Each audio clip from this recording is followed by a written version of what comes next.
안녕하세요. 유정의미의 홍쿤입니다. 새해 인사가 아주 많이 늦었습니다. 새해 복 많이 받으시고 콤프로스트 드시고 호랑이 기운이 넘치는 한 해가 되셨으면 합니다.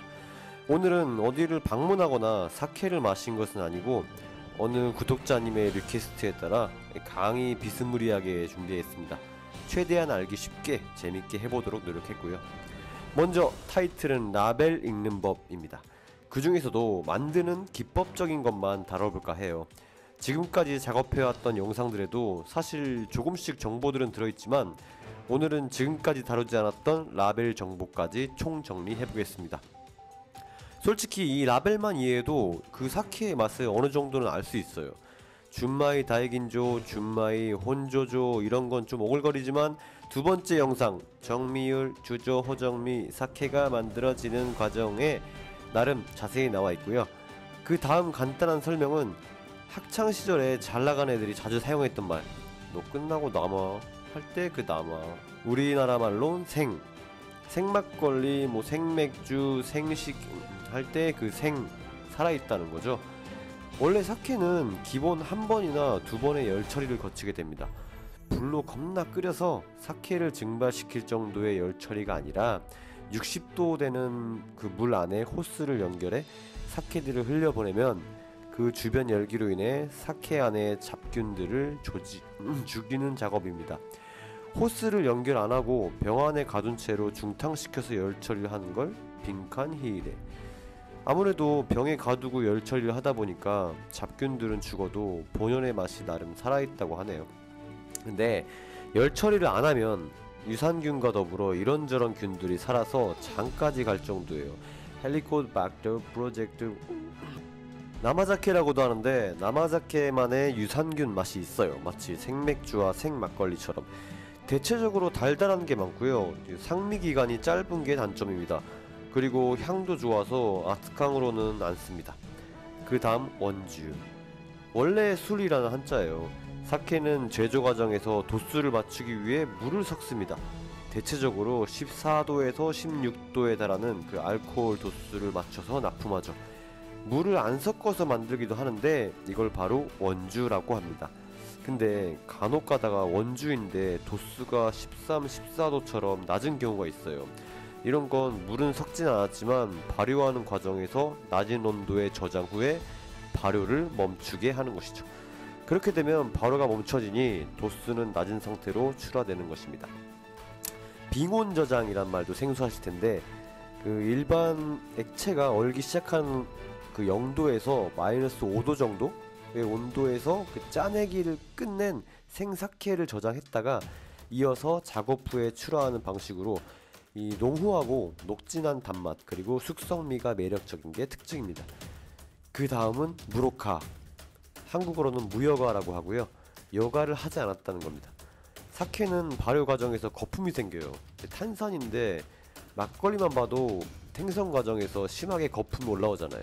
사케도 똑같이 탄산이 발생하는데 사케는 보통 여과 과정을 통해 그런 것들을 걸러줍니다.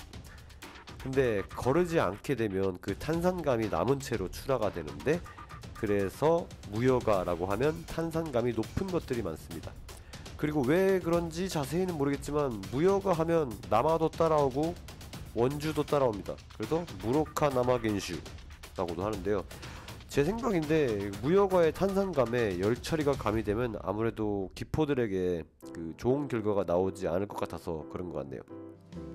이해가 안 가시는 분들은 맥주를 살짝 데워봅시다. 그럼 바로 맞다 개보린입니다.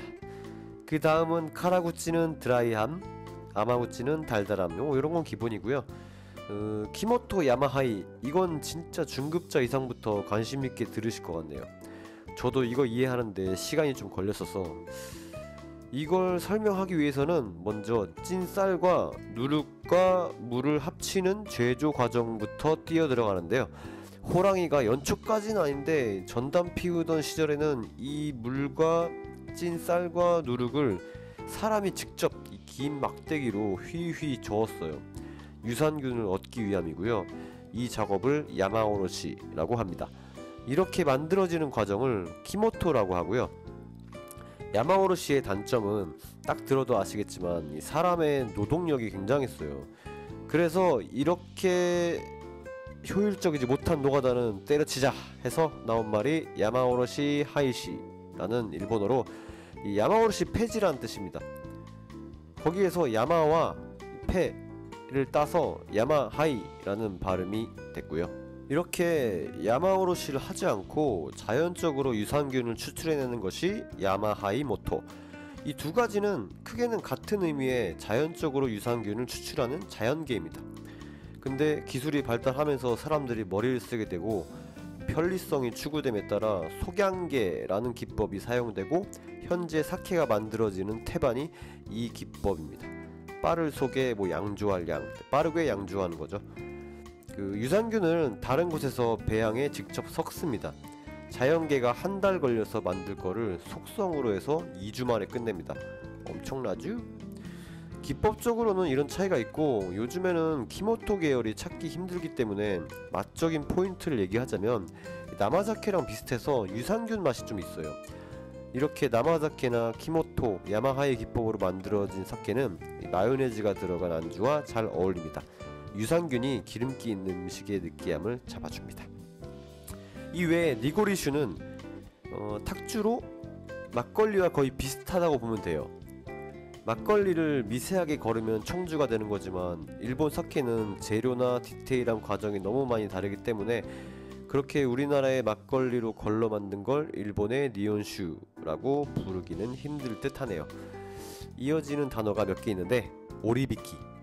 이 사케는 쌀로 만들어지기 때문에 제조 과정에서 들어간 쌀 누룩과 더불어 작은 쌀알맹이, 입자 등 덩어리가 지기 마련인데요. 이걸 대략적으로 한번 짜서 걸은 걸 니고리슈라고 하고 이렇게 해도 미세한 덩어리들이 남아있는데 이걸 한 번 더 걸러요. 여기서 그 미세한 찌꺼기를 오리라고 하고 그 오리를 걸러낸다 해서 오리비키가 되는 건데 이 작업은 큰 탱크에 오리가 들어있는 내용물을 넣고 침전시켜서 고체형들을 가라앉게 하는 겁니다. 맨 밑에 노미야나라는 호스 구멍이 있고요. 이 오리를 유출시켜 조금만 섞어서 만든 오리가라미라는 단어도 있습니다. 여가 작업은 이 다음에 행해지는데 그렇게 보면 참 많이 거른다는 생각이 드네요. 작업 순서적으로는 니고르슈 만들기 전 단계인데 아라바시리라는 용어가 있습니다. 알코올 발효가 끝낸 후에 그 짜내기 작업이 들어가는데 면포대 주머니 같은 곳에 내용물을 넣고 밑으로 곱게 걸러지는 액체들만 뚝뚝 떨어지게 하는 작업입니다. 그 짤주머니에서 아무 압력을 가하지 않고도 자연적으로 떨어지는 초반의 사케를 바로 아라바시리라고 하는데 그 신선한 향과 산뜻한 맛이 특징입니다.